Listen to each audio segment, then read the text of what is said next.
سیدنا عبداللہ بن عمر رضی اللہ تعالیٰ سے روایت ہے کہ رسول اللہ صلی اللہ تعالیٰ وسلم نے ارشاد فرمایا، جب تک بندے کی روح حلقوم تک نہ پہنچ جائے اللہ تعالیٰ بندے کی توبہ قبول فرما لیتا ہے۔ یعنی توبہ کا دروازہ انسان کے مرنے سے پہلے کھولا ہے، جب مر جاتا ہے تو پھر ظاہری بات اس کا دروازہ، تو یہاں تک کہ اتنی ہوش باقی ہو کہ اس کی توبہ، اس کی جو روح ہے وہ حلقوم تک پہنچی ہو اور ابھی جسم سے نکلی نہ ہو، تو تب بھی مالک تعالیٰ جل شانہ احکم الحاکمین اس بندے کی توبہ کو قبول فرما لیتے۔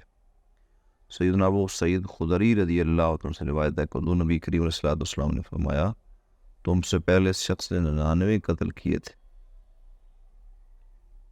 جب اس نے آل زمین میں سے سب سے زیادہ، سب سے بڑے عالم کے بارے میں پوچھا تو اسے ایک راہب کے بارے میں بتایا گیا، تو وہ اس کے پاس پہنچا، اس نے کہا میں نے 99 قتل کیے، کہ کیا میرے لیے توبہ کی کوئی صورت ہے؟ راہب نے کہا نہیں بھائی، تو اتنا بڑا قاتل ہے۔ اس نے اس کو بھی قتل کر دیا اور 100 کا عدد پورا کر لیا۔ پھر اس نے آل زمین میں سے سب سے بڑے عالم کے بارے میں سوال کیا، تو اسے اس ایک عالم کے بارے میں بتایا گیا کہ تو اس نے اس عالم سے کہا کہ میں نے 100 قتل کیے، میرے لیے کوئی توبہ کی صورت ہے؟ تو اس نے کہا کہ ہاں ہے۔ اور توبہ کے درمیان کیا چیز رکاوٹ بن سکتی ہے؟ فلاں علاقے کی طرف جاؤ، وہاں کچھ لوگ اللہ کی عبادت کرتے ہیں، ان کے ساتھ مل کر اللہ کی عبادت کرو، اور اپنے علاقے کی طرف واپس نہ آنا کیونکہ یہ برائی کی سرزمین ہے۔ وہ قاتل اس علاقے کی طرف چل دیا، جب وہ آدھے راستے میں پہنچا تو اسے موت آ گئی۔ رحمت و عذاب کے فرشتے اس کے بارے میں بحث کرنے لگے۔ رحمت کے فرشتے کہنے لگے یہ توبہ کر کے دل ارادے سے اللہ کی طرف آیا تھا۔ عذاب کے فرشتے کہنے لگے اس نے کبھی کوئی اچھا کام کیا نہیں۔